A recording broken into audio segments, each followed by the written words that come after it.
দেড় মাসের ধারাবাহিক হামলায় মায়ানমারের রাখাইন প্রদেশের প্রায় পুরোটাই দখল করে নিয়েছে বিদ্রোহী জোট থ্রি ব্রাদারহুড অ্যালায়েন্স এর বৃহত্তম সশস্ত্র গোষ্ঠী আরাকান আর্মি। কিন্তু তাৎপর্যপূর্ণভাবে ওই প্রদেশের কিয়াও কফিউতে কোনো হামলা চালায়নি তারা। উপকূলবর্তী ওই অঞ্চলে মায়ানমারের সামরিক জান্তার সঙ্গে যৌথভাবে বিশেষ অর্থনৈতিক অঞ্চল এবং গভীর সমুদ্র বন্দরে গড়ে তোলার কাজ চালাচ্ছে চীন। জান্তা সরকারের বিদেশি বিনিয়োগ সংক্রান্ত মন্ত্রী কানজাও দাবি করেছেন, কিয়াও কফিউতে জান্তা বাহিনীর নিরাপত্তায় ঝামেলাহীন কাজ চালাচ্ছে চীনা ইঞ্জিনিয়ারিং সংস্থাগুলো।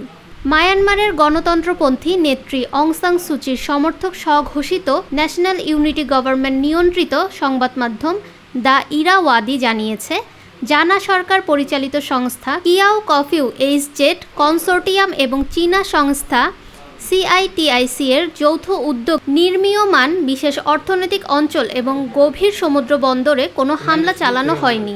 গত ১.৫ বছরের গৃহযুদ্ধ পরিস্থিতিতে এই ঘটনা তাৎপর্যপূর্ণ বলে মনে করছেন সামরিক ও কূটনৈতিক পর্যবেক্ষকদের একাংশ। তাদের মতে এই ঘটনায় বিদ্রোহীদের একাংশের সঙ্গে চীনের যোগাযোগ স্পষ্ট। কিয়াও কফিউ সমুদ্র বন্দরের মাধ্যমেই ভারত মহাসাগরের সঙ্গে বিকল্প বাণিজ্য পথ তৈরি করতে সক্রিয় চীনা প্রেসিডেন্ট শি জিনপিং সরকার। এই বন্দর ১৭০০ কিলোমিটার দীর্ঘ চীন মায়ানমার অর্থনৈতিক করিডোরের অন্যতম অংশ।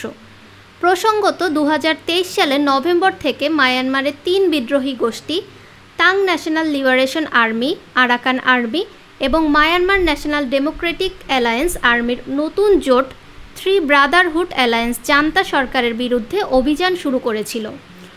ওই অভিযানের পোশাকি নাম ছিল অপারেশন ১০২৭।